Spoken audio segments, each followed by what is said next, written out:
Olá, meus caros irmãos e amigos, alunos e professores da Escola Dominical, pastores e companheiros de ministério. Eu quero te cumprimentar com a santa e gloriosa paz do nosso amado Salvador Jesus Cristo. É uma alegria poder estar aqui mais uma vez através deste canal, transmitindo para você o conteúdo da próxima lição de número 5 deste terceiro trimestre de 2020, quando estaremos estudando sobre Zorobabel recomeça a construção do templo. Eu quero mais uma vez aqui neste início de gravação agradecer a você que durante a semana passada se inscreveu no nosso canal. Nós recebemos mais alguns participantes do nosso canal, mais alguns inscritos do nosso canal, pessoas que estão ouvindo os nossos vídeos e estão fazendo seus comentários. Eu agradeço a você de coração e a você que está chegando aí neste exato momento, nos conhecendo aqui, conhecendo o nosso trabalho.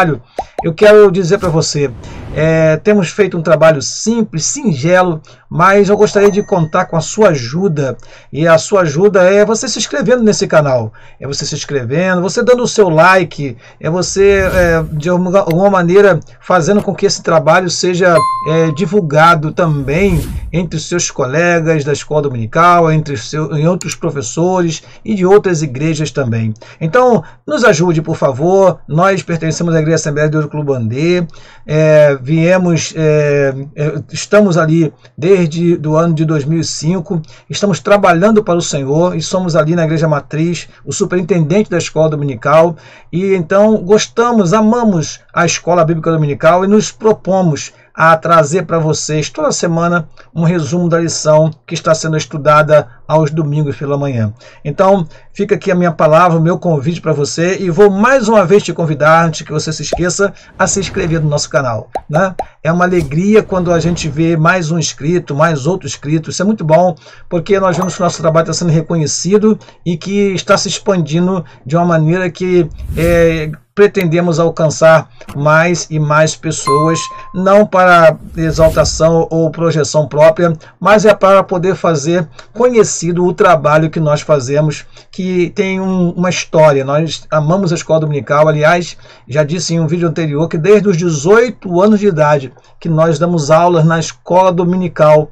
Assim que saímos do seminário teológico, nós fomos direto para a Escola Dominical e ali começamos a trabalhar com a Escola Dominical. Aqui estamos para a honra e para a glória do nome do nosso amado Salvador Jesus Cristo. Eu quero então fazer uma oração inicial, que é um hábito que nós sempre temos, de orar ao Senhor. Toda vez que vamos manusear a palavra do Senhor, pedir a sua bênção para que Ele nos inspire naquilo que queremos falar. Oremos então, por favor, ore junto comigo.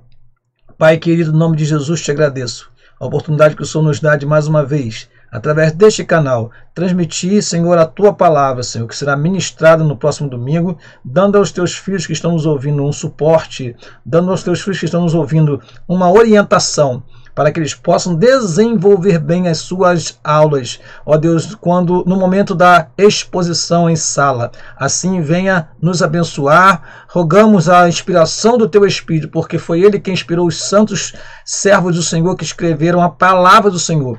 E somente com a ajuda soberana do Teu Espírito nós poderemos explicar, mostrar, exemplificar e fazer com que as pessoas entendam a Tua palavra. Oramos e te agradecemos no nome de Jesus. Amém e amém.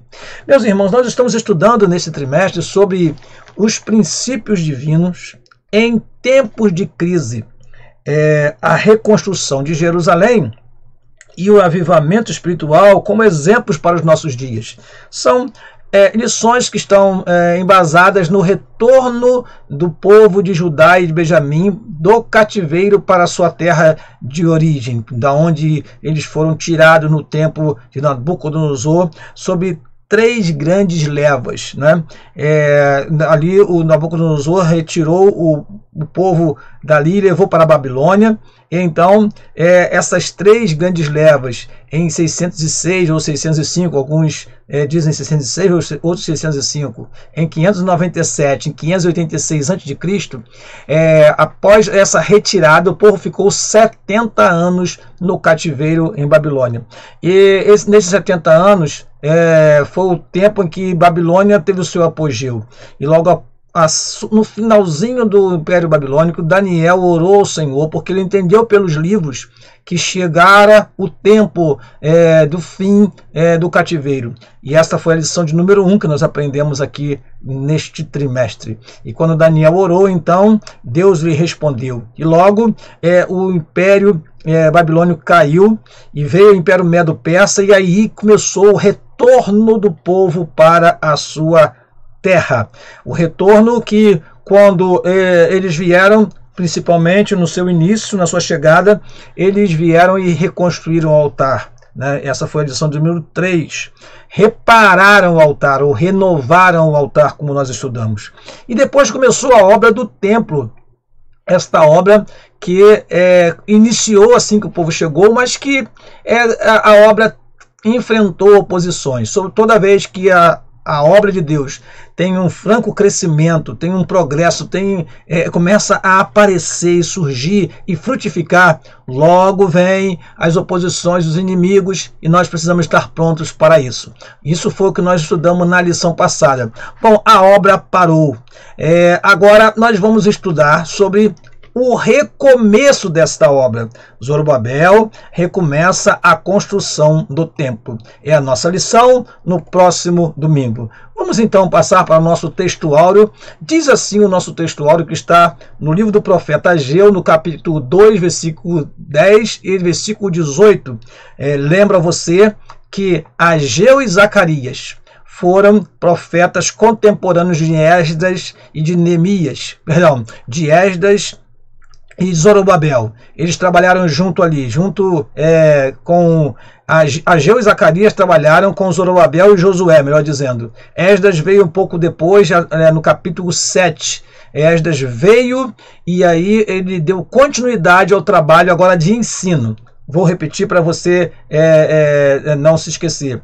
Zorobabel e Josué, Zorobabel como líder político, Josué como líder religioso, estavam liderando o povo. Então Deus levantou Ageu e Zacarias para auxiliá-los no estímulo, na motivação, através da palavra profética. É isso que nós vamos estudar hoje.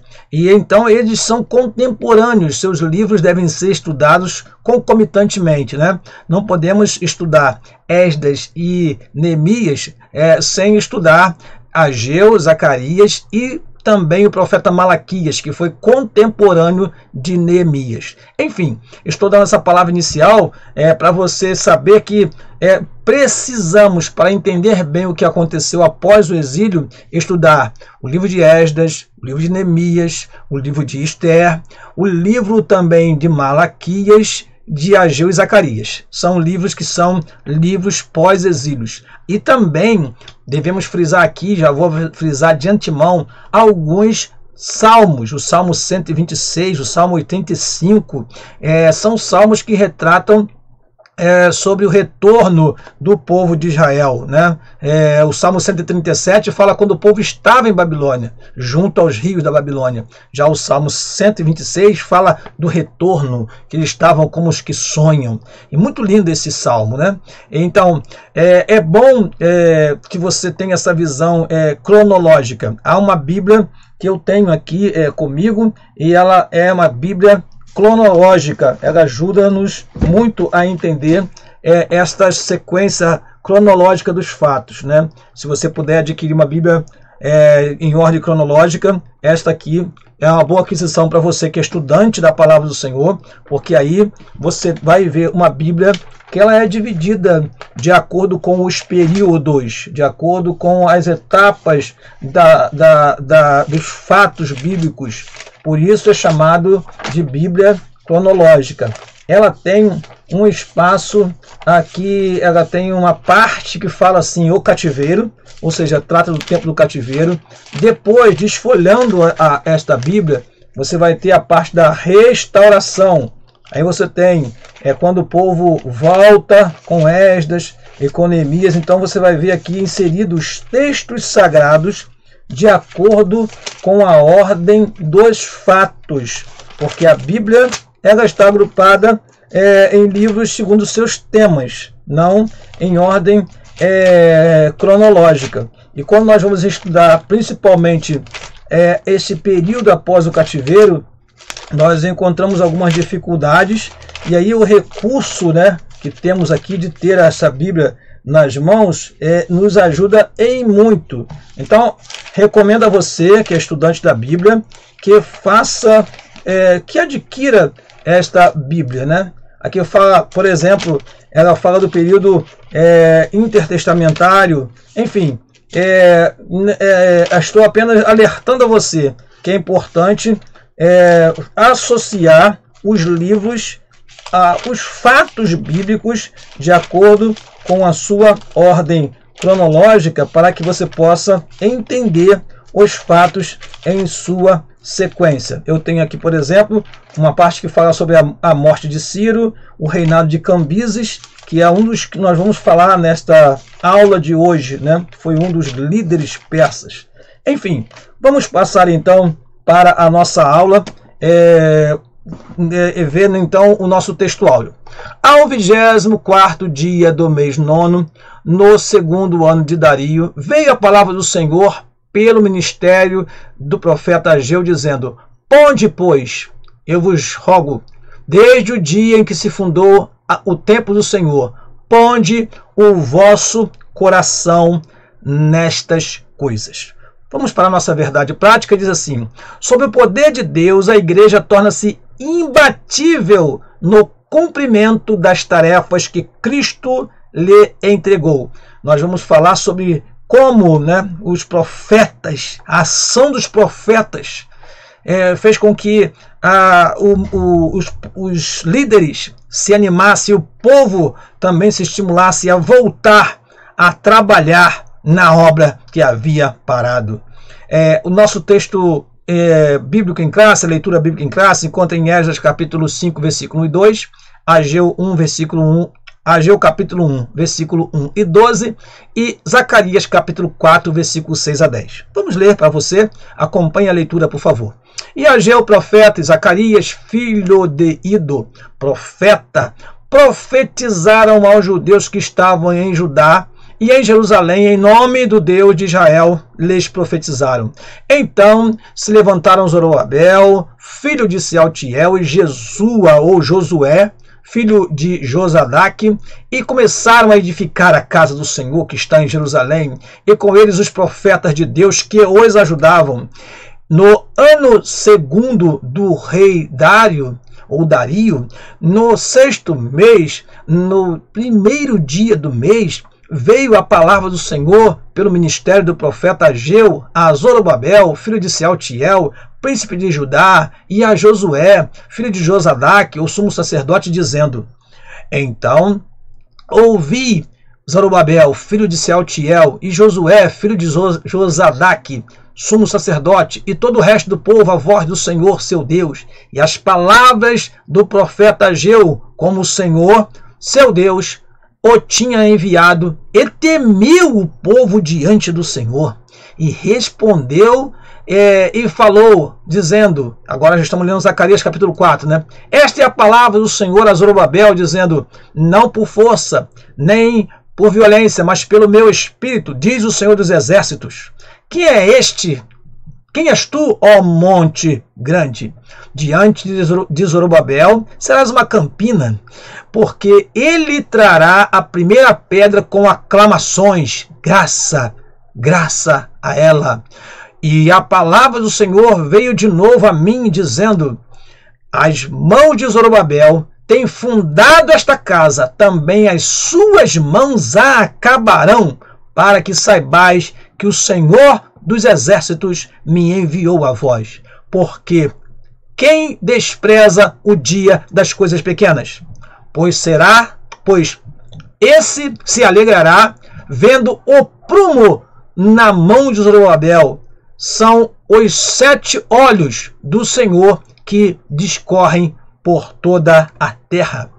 Os objetivos específicos desta lição, que vão ser tratados a cada tópico, são esses. Primeiro, mostrar como Deus levantou os profetas Ageu e Zacarias para incentivar o povo a reconstruir o templo. Segundo, saber que o ministério profético é uma prova da manifestação de Deus. E por último, explicar o ministério profético à luz da Bíblia. Vamos então, irmãos, à nossa introdução.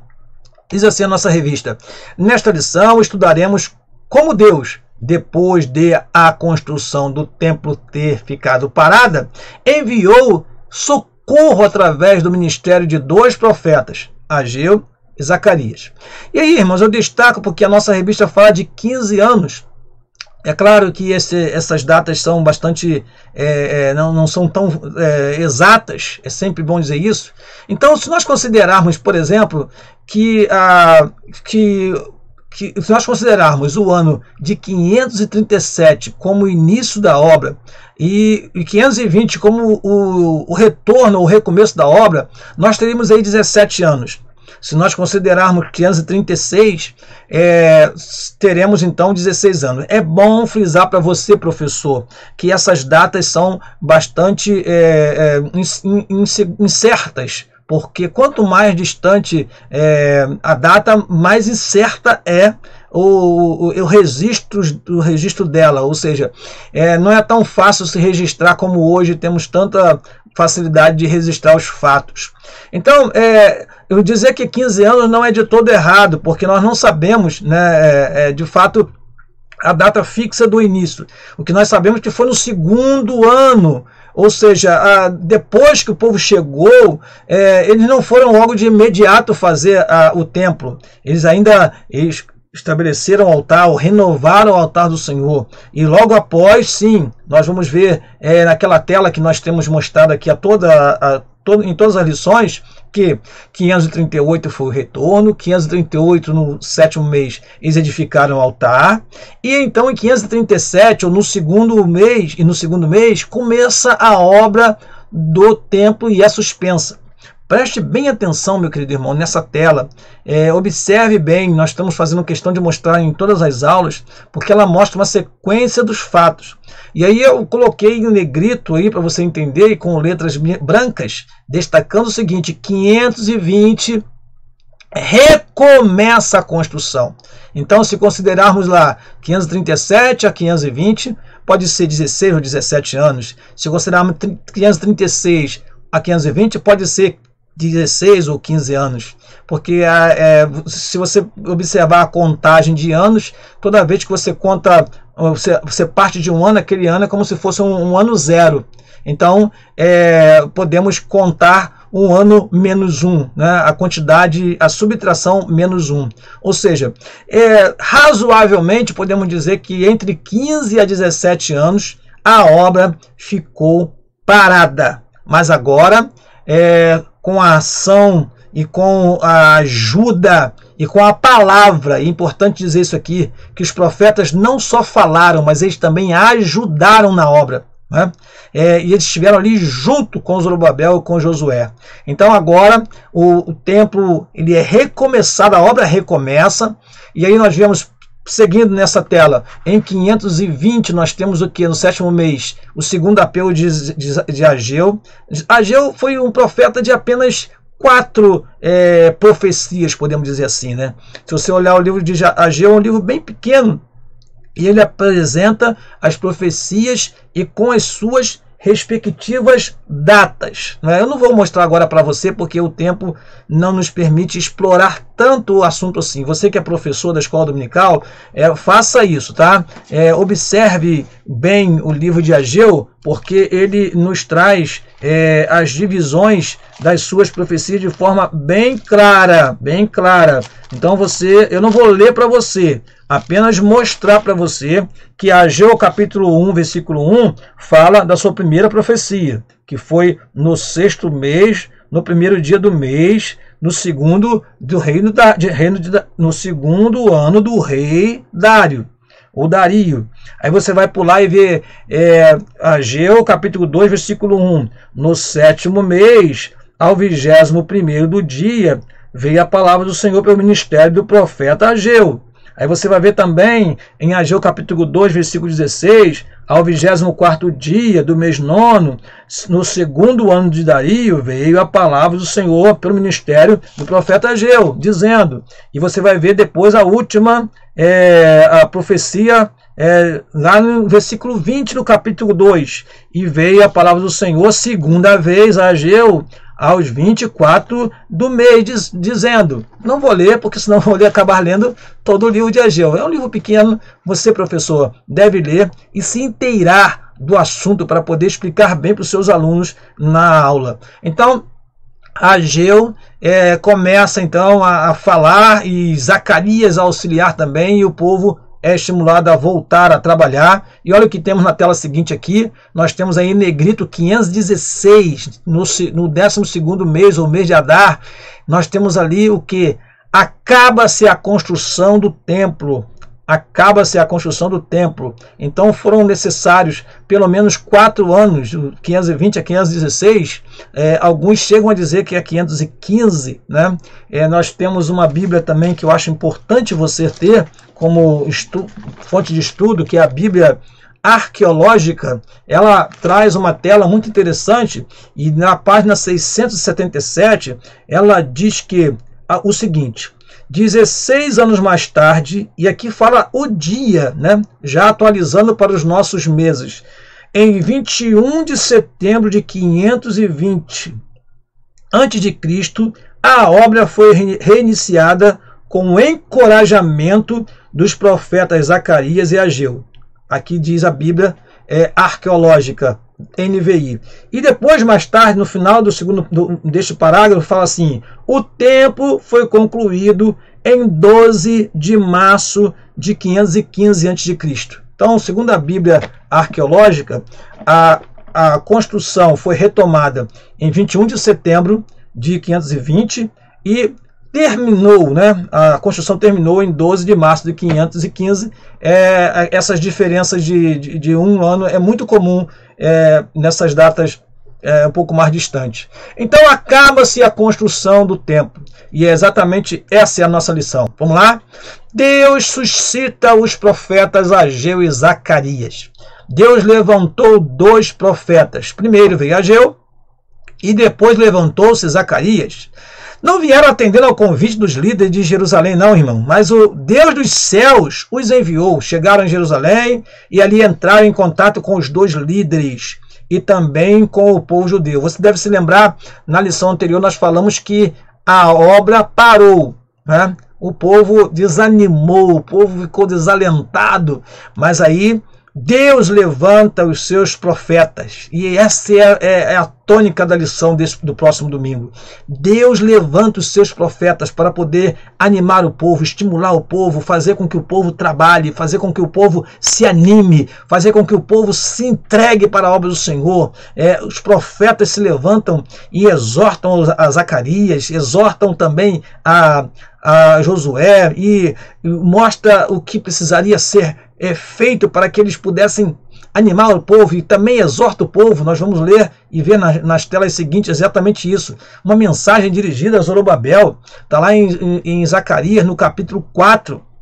Esta mensagem dirigida diretamente a Zorobabel. Eu vou fazer questão de ler para você esse texto, para que você possa entender melhor. Lá, Zacarias, no capítulo 4, está escrito assim: e tornou o anjo que falava comigo e me despertou como um homem que é despertado do seu sono. Me disse: que vês? E disse: olho e eis um castiçal todo de ouro e um vaso de azeite no cimo, e com as suas 7 lâmpadas, e cada lâmpada posta no cimo tinha 7 canudos, e por cima dele 2 oliveiras, uma à direita do vaso de azeite e outra à sua esquerda. E falei e disse ao anjo que estava comigo, dizendo: Senhor meu, que é isto? E aí eu tenho para você aqui uma imagem que nós encontramos que pode ajudar você a entender esta visão. O que é isto? 2 oliveiras. Tinha um vaso de azeite, 2 oliveiras, uma de um lado, uma do outro lado, um vaso de azeite. E aqui estava alimentando este castiçal este vaso de azeite para que não a sua luz jamais se apagasse. E está escrito assim na palavra do Senhor. Então respondeu o anjo que falava comigo e disse: não sabes tu o que isto é? E eu disse: não, Senhor meu.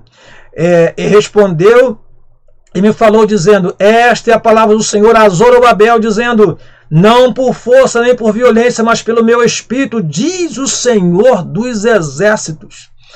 Quem é este? E nós lemos isso, né? Quem és tu, melhor dizendo, quem és tu, ó monte grande? Diante de Zorobabel serás uma campina, porque ele trará a primeira pedra com aclamações, graça, graça a ela. E a palavra do Senhor veio de novo a mim, no versículo 8, dizendo: as mãos de Zorobabel têm fundado esta casa, também as suas mãos a acabarão, para que saibais que o Senhor dos exércitos me enviou a vós. Porque quem despreza o dia das coisas pequenas, pois esse se alegrará, vendo o prumo na mão de Zorobabel. São os 7 olhos do Senhor que discorrem por toda a terra. Falei mais e disse: que são as 2 oliveiras, à direita do castiçal e à sua esquerda? E falando-lhe outra vez, disse: que são aqueles 2 raminhos de oliveira que estão junto aos tubos de ouro e que vertem desse ouro? E ele me respondeu dizendo: não sabes o que é isto? E eu disse: não, Senhor meu. Então ele disse: estes são os 2 ungidos que estão diante do Senhor e de toda a terra. Os 2 ungidos aqui são Zorobabel e Josué, os 2 que o Senhor constituiu para animar o povo. São as 2 oliveiras. E aí, irmãos, fala, não é por força nem por violência, é exortação para Zorobabel. Zorobabel, é pelo meu espírito. E vocês sabem muito bem, nós pentecostais gostamos muito desse símbolo. O azeite é símbolo do Espírito Santo. É o Espírito Santo que faz com que a vida espiritual do crente tenha luz. É através do combustível do Espírito Santo. Nós precisamos disso. Então esses 2 ungidos, 2 oliveiras que vertem azeite, esses 2 ungidos, ungido para liderar o povo, como se um rei fosse, apesar de não ser ungido o rei. Zorobabel trabalhava como um líder político, como um rei, né? E descender de uma linhagem real. E do outro lado estava o sacerdote, que estava também representando ali o próprio Deus e trazendo para o povo a mensagem, que era o sumo sacerdote Josué. Estavam então ali repetindo Zorobabel, e estava Josué, o sumo sacerdote. E agora, para se completar, né, o ofício, veio os profetas para fazer com que a vontade de Deus fosse estabelecida naquele momento. Era a atuação, neste exato momento, dos 3 ofícios do Antigo Testamento, né? A liderança política, a liderança religiosa, que faz com que o povo seja levado a Deus, que é o sacerdote, e a liderança profética. Então essas 2 oliveiras, Zorobabel e Josué, que precisavam se animar e estimular o povo. Depois nós temos a visão em Zacarias capítulo 3 do sumo sacerdote Josué, e eu vou ler o texto que já está na tela para você entender. E ele mostrou-me o sumo sacerdote Josué, o qual estava diante do anjo do Senhor, e Satanás estava à sua mão direita para se lhe opor. Mas o Senhor disse a Satanás: o Senhor te repreenda, ó Satanás. Sim, o Senhor que escolheu Jerusalém te repreenda. Não é este um tição tirado do fogo? Josué, vestido de vestes sujas, estava diante do anjo. E aí o texto segue, mas nós não colocamos para não encher tanto a tela, e diz assim o texto sagrado no versículo 4: então, falando, ordenou aos que estavam diante dele, dizendo: tirai-lhe estas vestes sujas. E ele lhe disse: eis que tenho feito com que passe de ti a tua iniquidade, e te vestirei de vestes novas. E disse eu: põe-lhe uma mitra limpa sobre a sua cabeça. E puseram uma mitra limpa sobre a sua cabeça, e o vestiram de vestes, e o anjo do Senhor estava ali. E o anjo do Senhor protestou a Josué, dizendo: assim diz o Senhor dos Exércitos, se andares nos meus caminhos e se observares as minhas ordenanças, também tu julgarás a minha casa e também guardarás os meus átrios, e te darei lugar entre os que estão aqui. Glória a Deus. Então o sumo sacerdote Josué precisou ser exortado, e ali, naquele momento, talvez ele estivesse representando todo o sacerdócio que estava contaminado, e essa contaminação pode ter sido um grande empecilho para que a obra tivesse o seu franco crescimento. Diz o versículo 8 mais ainda: ouve, pois, Josué, sumo sacerdote, tu e os teus companheiros que se assentam diante de ti, porque são homens portentosos, e eis que farei vir o meu servo, o renovo. Aqui uma profecia a respeito da pessoa do Senhor Jesus Cristo. Aliás, Zacarias é um profeta que também fala muito do Messias e fala principalmente do momento em que Jesus Cristo vai se revelar para os judeus. Em Zacarias capítulo 12, 13 e 14 são capítulos escatológicos. É Deus utilizando aquele momento de restauração para mostrar a grande restauração do seu povo que vai acontecer quando Jesus Cristo descer do céu com poder e grande glória, e assim socorrer o Israel que estará sendo oprimido pelo anticristo, e ali o povo reconhecerá o Senhor Jesus Cristo como o Senhor deles também. E Deus vai derramar o espírito de súplica sobre eles, e assim eles reconhecerão aqueles a quem transpassaram. Não é isto a lição, mas me alegra falar sobre isso, porque mostra como Zacarias tem uma importância muito grande, não somente nesse fato que aconteceu após o exílio, mas também em fatos escatológicos que ainda hão de acontecer. Deus suscita os profetas, continuando falando sobre isso, e resultado das mensagens dos profetas. Vamos ver? O poder... faltou falar de uma coisa importante que está na tela ainda, aqui, a mensagem de Ageu dirigida ao povo. Então, houve uma mensagem dirigida para Zacarias, uma mensagem dirigida para Zorobabel, uma mensagem dirigida para Josué, e aqui também uma mensagem dirigida ao povo. O povo havia esmorecido, o povo havia desanimado. Nós aprendemos na semana passada sobre isso. Na última lição, falou sobre o desânimo. É uma das ferramentas mais potentes de Satanás para destruir o povo de Deus. É o desânimo. Quando o povo começa a ficar desanimado de lutar, ele esmorece, ele abaixa a sua guarda, como um boxeador que não consegue manter a sua mão, né, numa altura boa para se defender. Ele abaixa a sua guarda e aí o inimigo vai, né, e combate contra ele. O povo então saiu a cuidar de suas casas, de seus afazeres, mas olha o que estava acontecendo. E olha a mensagem de Deus para eles. Ageu capítulo 1, versículo 2. Ageu 1, versículo 2. Assim fala o Senhor dos Exércitos, dizendo: este povo diz, não veio ainda o tempo em que a casa do Senhor deve ser edificada. Olha o que eles pensavam.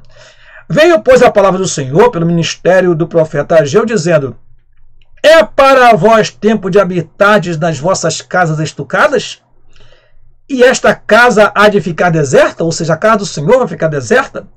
Ora, pois, assim diz o Senhor dos Exércitos: aplicai o vosso coração aos vossos caminhos. Olha o que estava acontecendo. Semeais muito e recolheis pouco. Comeis, mas não vos fartais.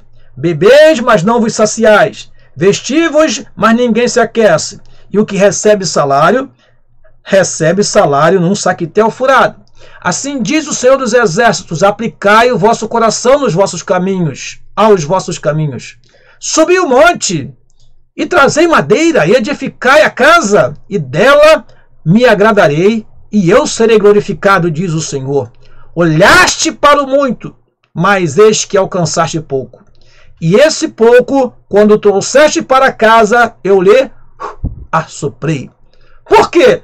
Diz o Senhor dos Exércitos: por causa da minha casa que está deserta, e cada um de vós corre a sua própria casa. Por isso, aí ela vem o que Deus estava fazendo. Por isso, retém os céus o seu orvalho, e a terra retém os seus frutos. E fiz vir a seca sobre a terra, e sobre os montes, e sobre o trigo, e sobre o mosto, e sobre o azeite, e sobre o que a terra produz, como também sobre os homens, sobre os animais, e sobre todo o trabalho das mãos. Ou seja, Deus estava fazendo com que houvesse seca, e eles não estavam colhendo, semeavam muito, mas colhiam pouco. Por quê? Porque a casa do Senhor foi abandonada, porque a casa do Senhor foi deixada como deserta. E diz mais o profeta Ageu: então ouviu Zorobabel, filho de Sealtiel, e Josué, filho de Josadaque, sumo sacerdote, todo o resto do povo, a voz do Senhor. Esses três que estão aí na tela, Zorobabel, Josué e o povo, ouviram a voz do Senhor. Está aqui no versículo 2, 1-2 de Ageu. Ouviram a voz do Senhor, seu Deus, e as palavras do profeta Ageu, como o Senhor, seu Deus, o tinha enviado, e temeu o povo diante do Senhor. Glória a Deus. Quando a palavra do profeta vem, irmãos, que vem de Deus mesmo, o povo tem temor e volta a trabalhar, e se conserta e vai fazer a vontade de Deus. É o que acontece. Então, voltando aqui para a nossa tela que nós paramos, resultado da mensagem profética. O poder de Deus se manifestou através da mensagem destes homens de Deus. Assim, os dois líderes criaram coragem. O povo também foi renovado pelo impacto da mensagem. Então Zorobabel ordenou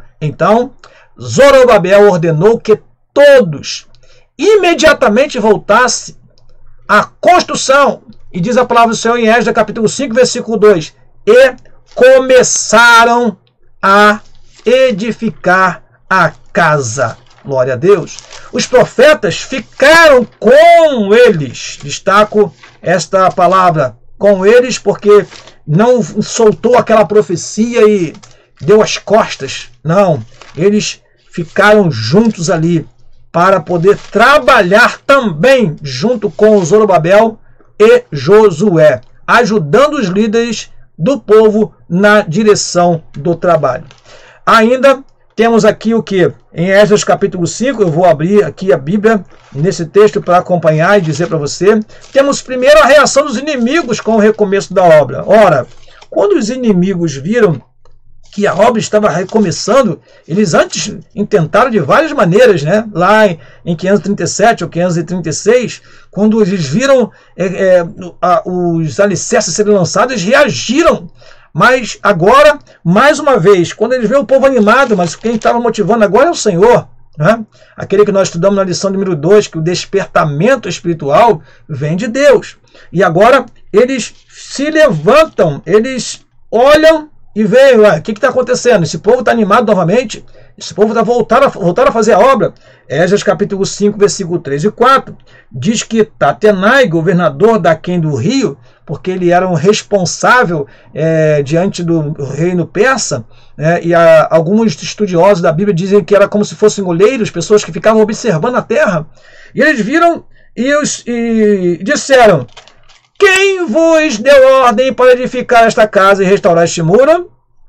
Então, assim lhes disseram: e quais são os nomes dos homens que constituíram este edifício? Que construíram este edifício? Ou seja, eles quiseram saber o seguinte: quem deu ordem para vocês fazer isso? E quem são os cabeças desse negócio? Quem são os responsáveis? Daí a importância, irmão, da unção. Naquela hora, Zorobabel e Josué foram chamados de ungidos do Senhor, estavam cheios de autoridade do Senhor, e já tinha aprendido que não era pela força, é pelo Espírito, como a exortação do profeta Zacarias, capítulo 4, versículo 6. Diz assim o versículo 5: porém, os olhos de Deus estavam sobre os anciões dos judeus e não os impediram. Deus estava observando e guiando e protegendo os seus servos ali. Até que o negócio veio a Dario, então responderam por carta sobre isso. Então, os olhos do Senhor, é o segundo item aí, estava sobre o povo e sobre a construção. E aí vem, irmãos, o rei Dario, né, manda verificar os registros da ordem de Ciro. Por quê? O que aconteceu? Tatenai, o governador, com Setar-Bozenai e seus companheiros, foram até o rei Dario, né, e enviaram uma carta. Agora, interessante demais, irmãos, esse texto. Eu quero parar aqui e falar para você como é interessante, porque eles vão relatar e dizem, olha, eles estão lá reconstruindo, dizem que tem ordem, né? Agora, diz aqui o versículo de número 17, agora, pois, se parece bem ao rei, busque-se lá na casa dos tesouros do rei, que está em Babilônia, se é verdade haver uma ordem do rei Ciro para edificar esta casa de Deus em Jerusalém, e sobre isso nos faça o rei saber a sua vontade. Eles foram ao rei Dario e disseram, olha, eles disseram lá que tem ordem de Ciro para reconstruir. Busque-se aí nos registros, nos anais, onde está esta ordem. E o capítulo 6 nos diz o seguinte, então Dario deu ordem e buscaram na chancelaria onde se metiam os tesouros de Babilônia e encontraram lá a ordem. Esdras 6, versículo 3, no ano primeiro do rei Ciro, o rei Ciro deu esta ordem com respeito à casa de Deus em Jerusalém. Esta casa se edificará para o lugar em que se ofereçam sacrifícios e os seus fundamentos serão firmes e a sua altura de 60 côvados. Estava lá registrado. Ou seja, eu não vou ler todo o texto, eu queria ler para você a palavra de Dario, que eu acho interessantíssimo mostrar isso para você agora, né?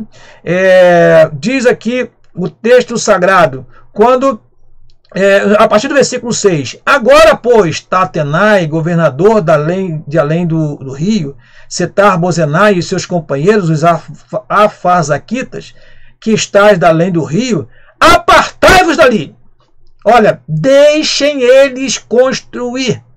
Não pode ser impedida a obra do Senhor, porque foi palavra de Deus, palavra de Ciro, e agora é também a minha palavra.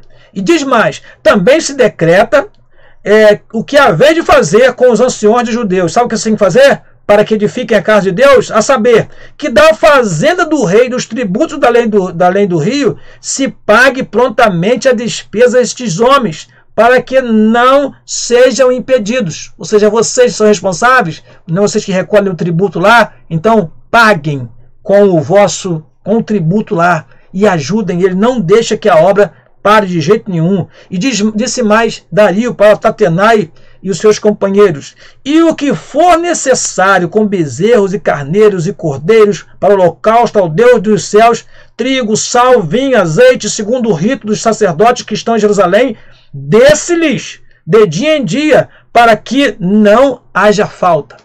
Até os animais para o sacrifício, dê a eles. Não somente deixe-os trabalhar, mas dê a eles o que for necessário. E diz mais o versículo 11 e 12, vou terminar aqui esta parte. Também por mim se decreta, diz Dario, que todo homem que mudar este decreto, o madeiro se arrancará da sua casa, e levantando pendurarão nele, e da sua casa se fará, por isso, um monturo. O Deus, pois, que fez habitar ali o seu nome, derribe a todos os reis e povos que estabelecerem a sua mão, melhor, que estenderem a sua mão para o mudarem e para destruírem esta casa de Deus que está em Jerusalém. Eu, Dario, dei o decreto, apressuradamente se execute. Glória a Deus. Então veio aqueles inimigos querendo parar a obra. Sabe que ordem que eles receberam?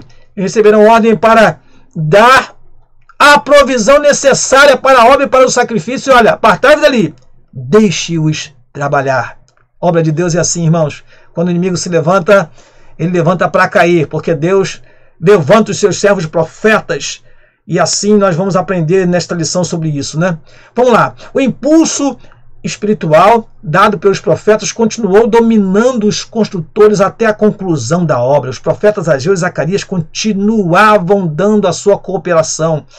diz assim o texto sagrado, prosperando pela palavra do profeta Ageu e de Zacarias, filho de Ido, e edificaram a casa e a aperfeiçoaram conforme o mandato do Deus de Israel e conforme o mandado de Ciro, e conforme o mandado do rei de Israel e conforme o mandado de Ciro, e de Dario, e de Artaxerxes, rei da Pérsia.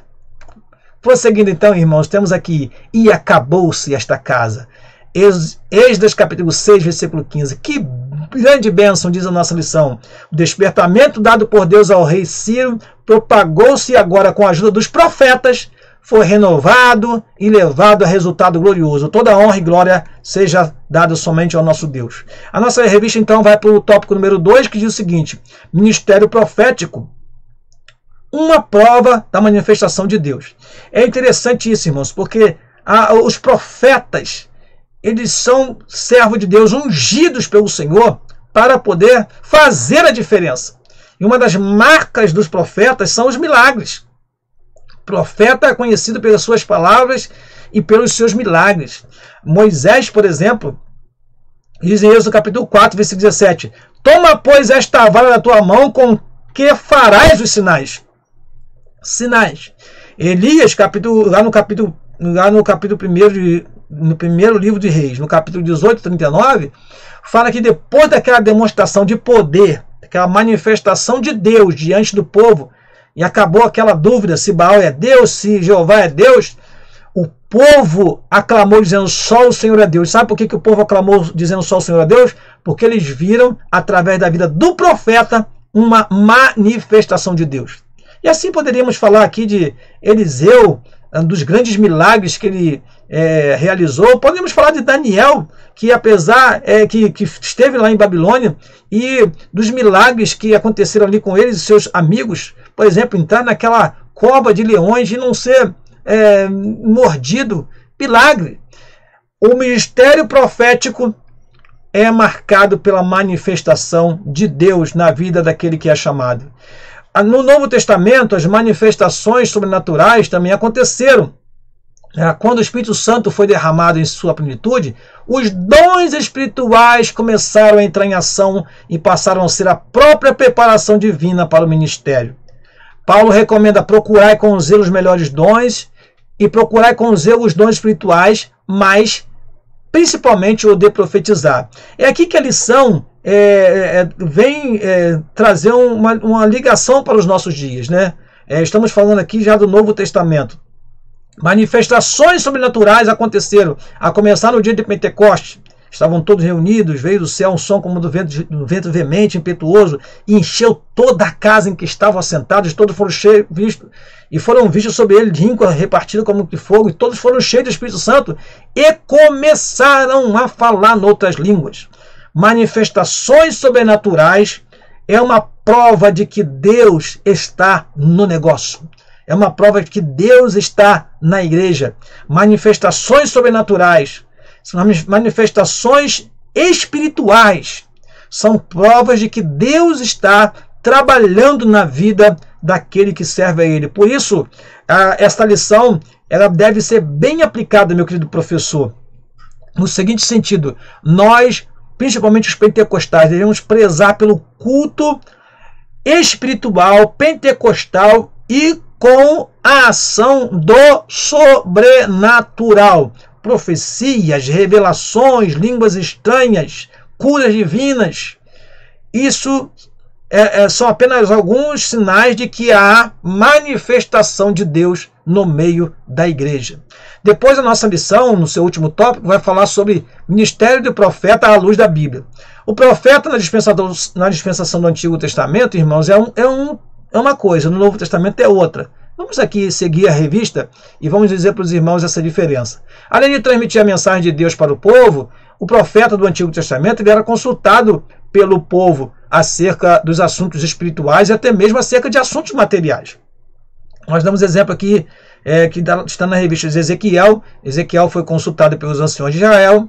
Nós temos o exemplo de Samuel, que foi consultado acerca da jumenta do pai de Saul, que se havia perdido. Nós temos o maravilhoso exemplo de Aías, que foi consultada pela mulher de Jeroboão, e ela se disfarçou, mas aí o profeta já diz, pode entrar, mulher de Jeroboão. Ou seja, ela foi lá fazer uma consulta, né, ao profeta, saber o que fazer, o que não fazer, foi disfarçada, mas Deus tudo sonda, tudo prescruta, né? E por isso que muitas vezes até as pessoas têm receio das pessoas que são usadas por Deus, porque Deus pode revelar segredos aos seus santos profetas. E aqui o item número 2 desse terceiro tópico fala que o profeta na dispensação do Novo Testamento é diferente. Entre os dons espirituais está o dom de profetizar. Preste atenção nisso. No Novo Testamento nós temos o dom de profecia, que está entre os 9 dons, que está em 1 Coríntios capítulo 12. E temos o ministério profético, que está lá em Efésios capítulo 4, versículo 11. Então nós temos profecia como dom e profecia como ministério. E aí cabe lembrar aqui que a profecia como dom, irmãos, todos podem profetizar, todos. Paulo disse isso, todos podem profetizar, uns após o outro. Você pode receber o dom de profecia, eu posso profetizar, todos podemos profetizar, sempre tendo cuidado para que haja ordem no culto, né? O dom de profetizar, você não é dono, né? Ter alguém o dom da profecia não significa que você é um profeta. Já é a pessoa usada por Deus em profecia, a pessoa já fica chamando, ô profeta! Não, não. Recebeu um dom, uma dádiva, que só vai se manifestar quando o Espírito Santo quiser. Não é a hora que você quer. Agora, o ministério profético é outra coisa, está relacionado ao ensino da palavra e aquilo que vem de Deus, aquela palavra que vem do coração de Deus para o nosso coração. A pregação profética é aquela que revela corações. É aquela que o profeta, quando está falando ou pregando, ele está falando e Deus, ele vai revelando o que está no coração das pessoas através da pregação da palavra. Não precisa falar em mistério, sem interpretação de línguas, não.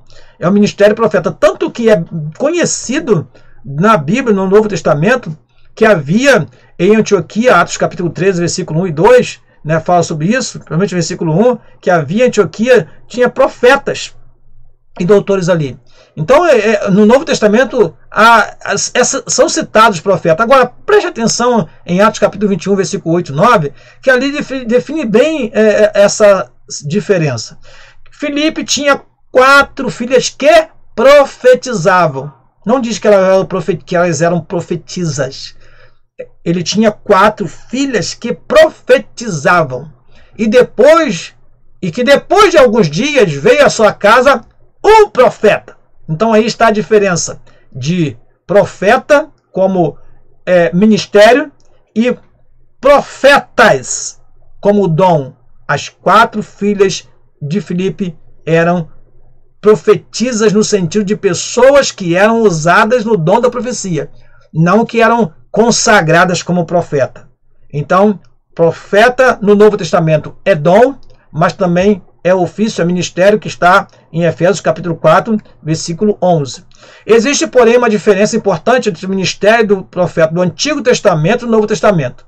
No Antigo, os profetas eram consultados pelo povo e transmitiam-lhe a resposta de Deus, né? Esse versículo de Lucas 16 e 16 fala a lei e os profetas. Vou ler para você esse texto, porque pode me fugir alguma palavra e não ficar compreensível para você o que vamos falar. Lucas 16 diz assim: a lei e os profetas duraram até João. Desde então é anunciado o reino de Deus e todo homem emprega força para entrar nele. Ou seja, na nova dispensação do novo pacto, irmãos, o intermediário, ou o mediador, melhor dizendo, entre Deus e o homem é só o Senhor Jesus Cristo, né? Nós não precisamos de intermediário, o povo precisava, mas nós não, nós temos acesso direto a Deus. Chegou-nos o reino de Deus. Então, já não vivemos mais naquele antigo pacto, de depender de alguém para dizer para nós, como por exemplo está aí nessa última frase, com quem nós vamos casar, o que eu vou fazer, que viagem eu vou empreender. Não, no Antigo Testamento sim, Davi ele consultava o Senhor, irei contra tal povo, e o povo dizia, sobe. Irei contra tal povo, Deus dizia, não sobe. Ele obedecia, né? Quando se achou o livro da lei perdido lá no tempo do profeta Josias, vamos consultar o profeta, vamos ver o que vamos fazer, o que precisa ser feito. E aí foram lá, profetiza, né, para poder ela dizer o que fazer. Não, no Novo Testamento, na Nova Aliança, os profetas das nossas igrejas não são pessoas para serem consultados para decisões. Não, de forma alguma. São pessoas que são usadas por Deus no momento espiritual da efusão do Espírito através do dom, ou são pessoas usadas por Deus quando estão na sua preleção, pregando a palavra, e através da sua mensagem, o coração das pessoas é tocado, porque Deus revela durante a sua pregação segredos que somente a pessoa sabe, e Deus revela através dos seus servos, os profetas. Muito bem, meus irmãos, eu quero concluir aqui esta simples lição com a seguinte palavra. Nossa revista, ela não veio com conclusão, naquela época não se usava tanto utilizar a conclusão no final da revista ou da lição, mas nós tomamos a liberdade de escrever uma conclusão para você. Se você quiser usar na sua aula no domingo, pode usar. Diz assim a nossa introdução, escrita por nós mesmos. A atuação dos profetas Ageu e Zacarias foi determinante para o reinício da construção do templo sagrado. Em nossos dias, devemos valorizar o dom e o ofício profético. Vamos valorizar, irmãos. Tem muita gente aí falando de ato profético, ação profética, movimento profético. Vamos valorizar o dom da profecia e vamos valorizar o ofício profético, né, que está na Bíblia, entre os 5 ofícios, né, ou os 5 ministérios. E aí vale a exortação no final que eu faço. Todavia, não devemos supervalorizá-los. Não supervalorize a profecia. Ao tempo de, eu preciso de uma profecia, Deus não está falando comigo, há muito tempo que Deus não fala comigo. Meu irmão, você tem a palavra de Deus. Você tem a mensagem bíblica pregada na tua igreja todos os domingos, todas as terças-feiras, você tem o culto de doutrina.